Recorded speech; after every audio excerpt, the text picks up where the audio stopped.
गौरव जी, एक बात उठी थी यहाँ बेरोजगारी की, आपने कहा था मोदी जी युवाओं को लेकर आगे बढ़ रहे हैं, लेकिन दूसरी तरफ कानपुर सेंट्रल की रात की 2 बजे तस्वीर आती है, हजारों के युवा यूपी पुलिस भर्ती के पेपर देने जाते हैं, वहाँ लीक हो जाते हैं पेपर, यूपी बोर्ड में मैथ्स और बायोलॉजी 12वीं के पेपर। ये कैसा युवा आगे बढ़ रहा है? बेरोजगारी बढ़ रही है तो। और मोदी जी ने बीजेपी हिंदुत्व की राजनीति करती है। राम मंदिर मोदी जी ने बनवाया, काशी कॉरिडोर बनवाया, तो सारे मंदिर आजाद क्यों नहीं कर देती? लेकिन क्या ये सच नहीं है? 220 करोड़ टीके सुरक्षा कवच किसी ने दिए हैं तो वो नरेंद्र मोदी जी ने दिए हैं। सारे मंदिर आज भी सरकार के कंट्रोल में है। 30 से ज्यादा कानून बने हुए हैं और वो सारे कानून ये कहते हैं कि सारे मंदिर सरकार को टैक्स देंगे। कोई मस्जिद या किसी चर्च से वो टैक्स नहीं लिया जाता। तो अगर इतनी ही हिंदुत्व की राजनीति बीजेपी करती है तो आजाद क्यों नहीं कर देते मंदिर हमारे? तो मैं कहूंगा गरीबों के लिए जितना नरेंद्र मोदी जी ने किया है उतना कोई कर नहीं सकता। हाँ तो जी, राम राम भाई लोगों, जय श्री राम। कैसे हैं आप लोग? आपका स्वागत है हमारे चैनल में। तो जी, आज एक छोटा सा वीडियो बनाया जो कि अंजना ओम कश्यप जी के एक डिबेट शो से लिया है, जहाँ पे हमारे प्यारे गौरव भाटिया, हमारे प्यारे बदतमीज गौरव भाटिया जी आए हुए थे और आलोक शर्मा जी जो कि कांग्रेस के प्रवक्ता हैं वो आए हुए थे। तो बहस चल रही थी, पर आप देखिए चाटुकारिता की हद क्या होती है कि गौरव भाटिया ने इस 20 मिनट के प्रोग्राम में कम से कम 10 बार मोदी जी बोला है। काम तो बीजेपी कर रही है लेकिन नाम वो सिर्फ मोदी जी का लेते हैं। अरे बीजेपी की पूरी टीम काम करती है, कोई ये नहीं है कि सिर्फ मोदी जी काम करते हैं, बीजेपी की पूरी टीम काम कर रही है। तो जी आइए इसलिए देखते वीडियो को और बात करते हैं ताकि आप विपक्ष पे हमला कर सकें, वरना कन्विक्शन किस किस का हुआ। हाँ। देखिए, पूरी चर्चा में मेरे भाई 4-5 मिनट बोले, उन्होंने ये नहीं बताया कि भारत में और उत्तर प्रदेश में उनकी सीटें कितनी आएंगी और ये क्यों होता है जब अंदर से आत्मविश्वास की कमी होती है। मोदी जी के लिए कहा जा सकता है अकेले ही चला था जानिबे मंजिल, लोग आते गए कारवां बनता गया। और इनके लिए कहा जा सकता है अकेले ही चला था, मंजिल का पता नहीं था, लोग छूटते गए। मैंने कहा आधे लेफ्ट आओ, आधे राइट आओ, बाकी पीछे आओ। ये राहुल गांधी है, पीछे इनके कोई नहीं है। और इन्होंने भ्रष्टाचार की बात करी। मैं कहता हूं, डंके की चोट पे कहता हूं, 6 लाख करोड़ रुपए रिकवरी हुई है अंजना जी, 6 लाख करोड़ रुपए। इंसॉल्वेंसी कोड कौन लाया? हम लाए। और शर्मसार कब हुआ लोकतंत्र? जब 352 करोड़ रुपए कैश धीरज साहू के घर से मिला। और किसका सांसद है? कांग्रेस पार्टी का। क्राइम मास्टर गोगो है ना, आया हूं तो कुछ तो लेके जाऊंगा, तुम्हारे जेब की अठन्नी भी लेके जाऊंगा। ये है गांधी परिवार। दूसरी बात इन्होंने किसानों की करी। ये वाला इसका बोलने की क्या जरूरत? मैं बताता हूं क्या जरूरत है। क्या क्राइम मास्टर गोगो? हाँ, क्राइम मास्टर गोगो वो था जो आया है तो देता ठंडी नहीं था जैसे गांधी परिवार नहीं देता, और चोरी जरूर करता था। और मैंने आपको गलत बात है, आरोप साबित हो गए गांधी परिवार के आरोप साबित हुआ चैनल के ऊपर बार-बार भ्रष्टाचारी कह रहा है। साबित कौन सा आरोप? तो एक आरोप साबित हुआ तो चाहिए जबरदस्ती की वाहवाही के लिए। मैं चिल्लाया नहीं, मैं चिल्लाया था। अगर पैमाना ये है कि आरोप साबित नहीं हुआ है तो इन्होंने शुभेंदु अधिकारी का नाम अभी लिया कि नहीं लिया? अजीत पवार का नाम लिया कि नहीं लिया? आपने सुना ना, उन पे आरोप साबित हो गया, दूषित हो गया। मतलब अपने लिए पैमाना कुछ और है, दूसरे के लिए और है। और मोदी जी ने प्रधानमंत्री किसान सम्मान निधि में 2,90,000 करोड़ रुपए, 11 करोड़ किसान है जिनके खाते में सीधा गया है। 1 रुपए की चोरी नहीं हुई है। ये होती है ईमानदारी। ये बोल रहे आप कांग्रेस युक्त बीजेपी होते जा रहे हैं। सारे इनके नेताओं को एक एक करके आप लोग जो समेट रहे हैं, गले लगा रहे हैं, और खास तौर पर आरोपियों को। मैं आपको बताता हूं, आप जैसे नेताओं को पीड़ा तो होती होगी, वहां से आते हैं, ज्यादा वैल्यू पा जाते हैं। हमें पीड़ा नहीं होती। जब समुद्र होता है ना और कोई बूंद गंगा जल की गिरती है तो समुद्र जो है उसमें बुरा नहीं मानता है, सबके लिए जगह है। और इनके यहाँ ये होता है कि भैया राहुल गांधी से ज्यादा ना चमक जाए इसलिए इसकी बत्ती बुझा दो। ये हमारे अंदर नहीं है। कोविड का संकट था भारत पे, और ये दुख की बात है कि एक भी भारतीय की जान जाए। लेकिन क्या ये सच नहीं है?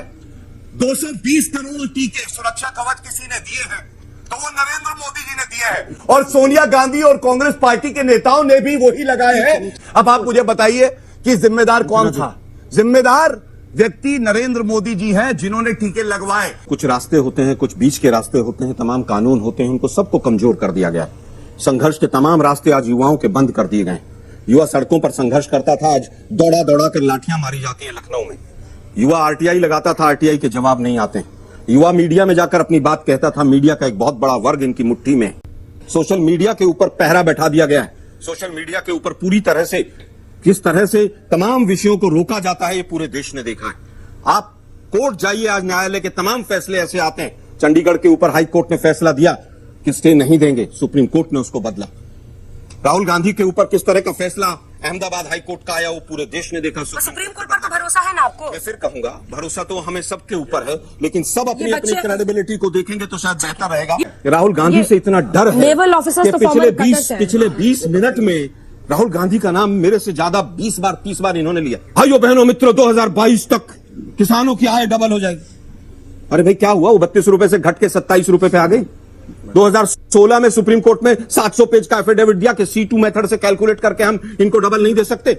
स्वामीनाथन आयोग की 201 रिकमेंडेशन थी, 174 हमने लागू की। ठीक है, क्या नहीं लागू की? सवाल गौरव सर से है। सर, आप आंकड़ों की बात कर रहे हैं। नीति आयोग एक नेशनल सैंपल सर्वे करवाती है जिसके अनुसार इस साल जो पॉवर्टी है वो 5% से कम है, बट वही सर्वे 2018-19 में भी करवाया गया था जिसके डेटा के हिसाब से लोगों का एक्सपेंडिचर लेवल और इनकम कम हुई थी, और नीति आयोग ने इस सर्वे को रिलीज नहीं किया था ये कहकर कि हमारे डेटा में गड़बड़ी है। तो इस पर आप क्या कहना चाहेंगे? अगर मतलब जब अच्छा गुलाबी आंकड़े आते हैं तो दिखा देते हैं। देखिए ऐसा है, एक सवाल आया था, मीडिया और सोशल मीडिया को कब्जा कर रखा है। किसी ने सवाल किया था ऐसा? हाँ, आपने बोला था। मैंने बोला था, सवाल नहीं तो है। आपका सवाल नहीं है। जो सवाल आए उनके जवाब दीजिए। ये घुमाइए मत इधर बोले, उधर। आप बताइए, मैं बोले, वो भी मैं तीनों लिख के सवाल के बैठा हूं, जवाब उसके भी दूंगा। दूंगा। झूठ पे झूठ सवाल तीनों आया। सवाल है। कहाँ है? तीनों अगर आपने एक आरोप अभी उन झूठ पे बोल लगाया, रहे हम उसका उत्तर ना दें, आप ये कह रही हैं। इनकी बात तो ये नहीं नहीं बोलिए आप, मैंने कहा बोला आपको। इस आरोप का आप उत्तर जवाब दीजिए ना। आलोक जी प्लीज। ठीक है, गौरव जी, एक बात उठी थी यहाँ बेरोजगारी की, आपने कहा था मोदी जी युवाओं को लेकर आगे बढ़ रहे हैं, लेकिन दूसरी तरफ कानपुर सेंट्रल की रात की 2 बजे तस्वीर आती है, हजारों के युवा यूपी पुलिस भर्ती के पेपर देने जाते हैं, वहाँ लीक हो जाते हैं पेपर।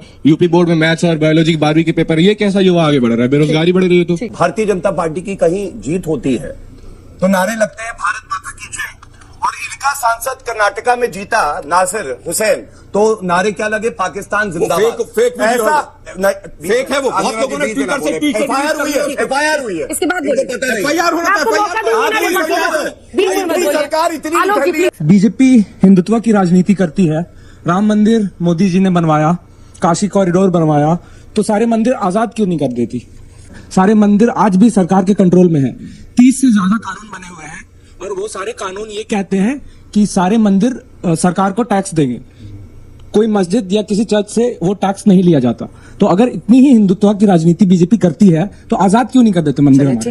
इन्होंने कहा गरीब, तो मैं कहूंगा गरीबों के लिए जितना नरेंद्र मोदी जी ने किया है उतना कोई कर नहीं सकता। 4 करोड़ घर दिए हैं और 30 लाख करोड़ रुपए डायरेक्ट बेनिफिट ट्रांसफर में सीधा जो लाभार्थी है उनके अकाउंट में गए हैं, और 50 करोड़ जनधन बैंक अकाउंट हमने खोले हैं।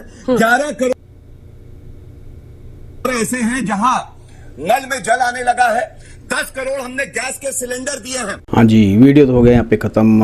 उम्मीद करता हूँ आपको पसंद भी आया होगा। ये चाटुकारिता की भी कोई एक हद होती है जो कि हमारे गौरव भाटिया जी कभी मौका नहीं छोड़ते, और दूसरों को से बदतमीजी करने का मौका भी नहीं छोड़ते, और मोदी जी का नाम लेने का मौका भी नहीं छोड़ते।